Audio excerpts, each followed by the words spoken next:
ये नेपाल के प्रधानमंत्री हैं और एक महत्वपूर्ण पद पर बैठे हुए व्यक्ति जब इस प्रकार से कहता है तो बहुत ही कष्ट होता है।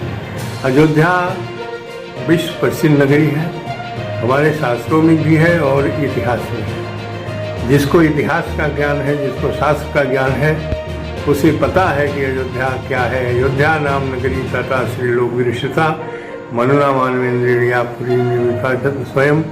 यह मनु की बसाई हुई नगरी है जो विश्व की पहली राजधानी थी।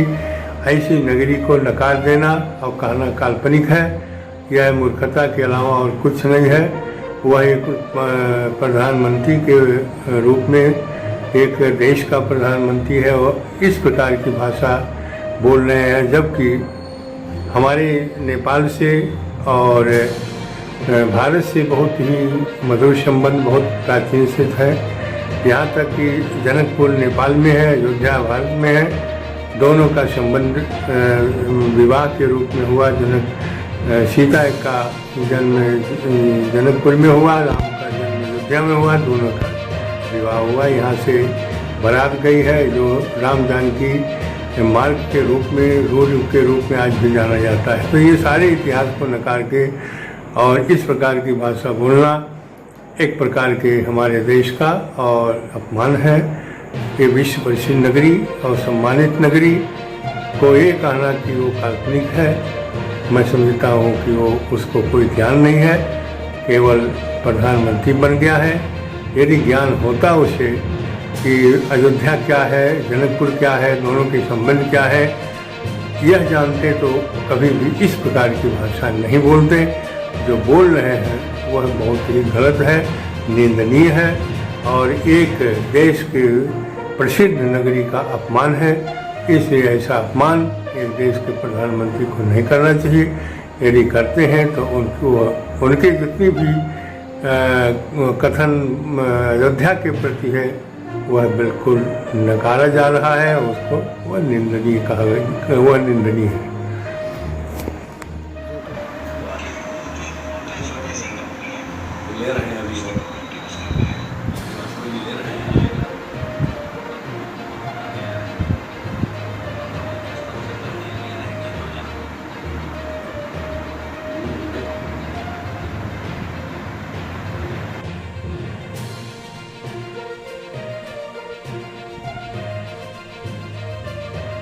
कोहली अपनी इंक्वायरी पहले कर लें। कोहली स्वयं संदिग्ध व्यक्ति है, माओवादी है, आतंकवादियों से संगठन से जुड़ा हुआ है और चीन के बहकावे में, प्रलोभन में ये आए बाएं साएं बोल रहा है। रही बात मानव के विषय में बोले वहाँ तक तो सहनीय है, लेकिन श्री सीताराम जी के विषय में कुछ भी बोलने का राइट्स नहीं है कोहली को। अनाधिकार चेष्टा करके, जैसे बातुल भूत विवश मत वारे, ते नहीं बोले ही वचन विचारे। नशेड़ी व्यक्ति नशे में कुछ भी आए बाएं साएं बोल देता है, उसी प्रकार से उनका बयान है। ये घोर निंदनीय है। जितनी भी इसकी प्रतिक्रिया किया जाए, जितनी निंदा किया जाए उतना कम है। मैं इतना ही कहकर उनको फिर से सावधान करूंगा कि इतिहास को देखें।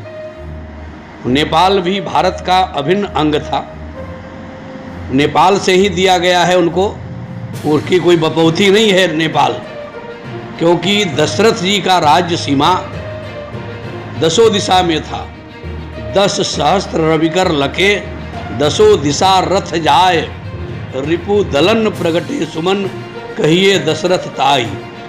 इसलिए उदयाचल से अस्ताचल तक संपूर्ण भाग अयोध्या के राजधानी और अयोध्या के साम्राज्य में था। उसमें नेपाल भी आता है। भारत के एक विशिष्ट अंग नेपाल है, उसको अलग मान करके वो तीरंदाज न बने, नहीं तो जो कश्मीर की हाल हुई है वो नेपाल की भी हाल हो जाएगी। जय सिया राम। हाँ बिल्कुल, मैं इसका विरोध करता हूँ और मैं बहुत ही अफसोस भी व्यक्त करता हूं कि एक राष्ट्र का प्रधान नायक होकर के, प्रधानमंत्री होकर के, और इस तरह का बचकाना बयान जो शास्त्रों में, इतिहासों में, पुराणों में भरा पड़ा है। भगवान राम को संपूर्ण सृष्टि जानती है कि उनकी जन्मभूमि कहाँ है, वो कहाँ के हैं, और अयोध्या क्या है, अयोध्या कहाँ है, और राम का अयोध्या से क्या संबंध सभी लोग जानते हैं। उनका बचकाना सवाल है, और इस समय वो चीन के आगोश में है। इस समय वो चीन के आगोश में है और चीन के दबाव में है। चीन जो चाह रहा है वही वो बोल रहे हैं। उन्होंने राम का नहीं, उन्होंने अयोध्या का नहीं, उन्होंने चीन के दबाव में भारत पर मानव टिप्पणी किया है। मैं इसकी घोर निंदा करता हूँ। भगवान राम अयोध्या के थे। अयोध्या यही है, सृष्टि की सबसे पहली भूमि ये है। ये भगवान राम के पहले की अयोध्या है जो शास्त्रों में, पुराणों में वर्णित है, और भगवान राम ने स्वयं ही अपनी इस अयोध्या का वर्णन किया है। रावण वध करने के बाद भगवान राम आते हैं अपने सभी मित्रों से, जो सुग्रीव, हनुमान इत्यादि विभीषण जो उनके मित्र थे, उन सभी मित्रों से उन्होंने इस अयोध्या का परिचय दिया है और स्पष्ट रूप से कहा, जन्मभूमि पुरी सुहावन, उत्तर दिश बह सरजू पावन। भौगोलिक दृष्टि से, आज जो भौगोलिक दृष्टि से अयोध्या का नक्शा है, उत्तर दिशा में अयोध्या, सरयू, और अयोध्या के उत्तर दिशा में सरयू आज भी कलकल निनाद कर रही हैं। तो उनका बयान बिल्कुल निंदनीय है और इसका कोई मतलब नहीं है। क्या मैसेज देना चाहेंगे कोहली जी के लिए? मैं कोहली जी के लिए ही मैसेज देना चाहता हूँ कि एक बार उस शास्त्रों का अनुभव करें, शास्त्रों का अनुसंधान करें, पढ़ें, और जब कहीं धर्म की बात आवे, जब कहीं राष्ट्र की बात आवे, तो सच बोलना चाहिए, किसी के दबाव में नहीं बोलना चाहिए। वो इस समय नेपाल की भाषा नहीं, चीन की भाषा बोल रहे हैं। क्या नाम है आपका? दिलीप दास त्यागी, राम वैदेही मंदिर, अयोध्या। के जो प्रधानमंत्री हैं वो खुद नेपाली नहीं है, सबसे बड़ी चीज। तो जब जो व्यक्ति जिस देश का नागरिक नहीं है और वो चीन की गुलामी कर रहे हैं और अपनी देशवासियों को गुमराह कर रहे हैं, आज चीन ने नेपाल की 2 दर्जन से अधिक गांवों पर कब्जा कर रखा है अपनी इस कमी को छिपाने के लिए। अब वो भगवान राम को बता रहे नेपाली, अरे भगवान राम तो पूरी दुनिया के हैं। लंका में जो चढ़ाई करने गए तो लंकावासी हो गए, तो ये कोई मतलब नहीं है। आप पहले ये बताइए कि चीन ने आपके देश में कितने गांव पर कब्जा कर रखा है। आप नेपाल को गुलाम क्यों बनाना चाहते हैं?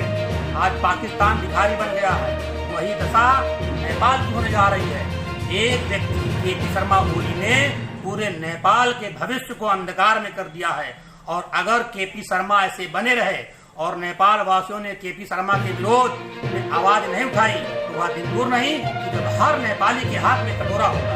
आपको पता होना चाहिए कि भारत में 60% हमारे नेपाली भाई व्यवसाय करते हैं और हम देशवासी उनका सम्मान करते हैं, उनकी इज्जत करते हैं। त्रेतायुग से जो संबंध नेपाल से भारत से जुड़ा हुआ है, हम उसका निर्माण कर रहे हैं, और चीन के सह पर चीन की गुलामी करते हुए पूरे नेपाल को चौपट करने के लिए केपी शर्मा लगे हुए हैं। यह बात हर नेपाली को समझनी चाहिए। नेपाल प्रधानमंत्री जी के द्वारा दिया गया वक्तव्य हमारे आराध्य, हमारे प्रभु, हमारे भगवान श्री राम के प्रति दुर्भाग्यपूर्ण है, क्योंकि नेपाल सदैव से हिंदू राष्ट्र रहा है, सनातन धर्म के मानने वाले। लेकिन कष्ट इस बात की है कि जब से नेपाल वामपंथियों के कुचक्र में आया, जब से नेपाल चाइना के सह में आया, तब से नेपाल के प्रधानमंत्री जी का बुद्धि भ्रष्ट हो गया। कब क्या बोलने कोई भरोसा नहीं है। इसके नाते मेरे वेद, मेरे पुराण, मेरे शास्त्र, मेरे उपनिषद में भगवान राम की जन्मस्थली अयोध्या, आप देखिए कल बहती हुई माँ सरजू की पावन तट पे अयोध्या बसा हुआ है, जहाँ पे महाराजा दशरथ के पुत्र भगवान से राम माने जाते हैं। वेद, पुराण, शास्त्र, उपनिषद में इसका वर्णन है। हम लोग जो विरोध करते हैं, खंडन करते हैं, नेपाल के प्रधानमंत्री माफी मांगे। मैं प्रधानमंत्री जी से आग्रह करूंगा कि नेपाल के जो प्रधानमंत्री हैं उसके द्वारा दिया गया वक्तव्य ये दुर्भाग्यपूर्ण है, और उससे वार्ता करें कि वो माफी मांगे। नहीं तो साधु संतों में इसका एक रोष है, हिंदू जनमानस में इसका रोष है कि हमारे आराध्य का अपमान ये अच्छी बात नहीं है। नेपाल वैसे ही गर्त में जा रहा है। मैं नहीं चाहता हूँ कि नेपाल गर्त में जाए। ये मुझको लगता है कि नेपाल के प्रधानमंत्री जी को इस्तीफा देना पड़ेगा।